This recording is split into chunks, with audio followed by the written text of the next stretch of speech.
I, তারপর ভার্বের হচ্ছে গিয়ে ইট হচ্ছে গিয়ে প্রেজেন্ট ফর্ম, তাহলে আই ইট আমি খাই। তারপর হচ্ছে গিয়ে আমরা বলতে পারি যে আমি ঘুমাই, এটা কি হবে আই স্লিপ আমি ঘুমাই।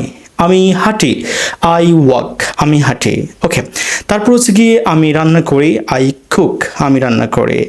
আমি দৌড়াই, আই রান। আমি খেলি, আই প্লে।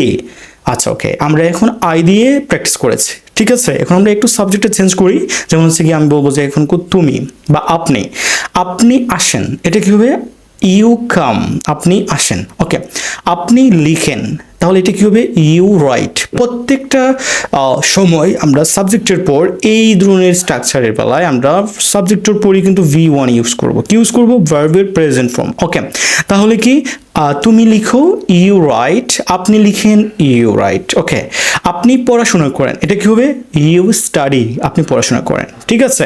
তারপর হচ্ছে কি আমরা বলতে পারি যে আপনি সাঁতার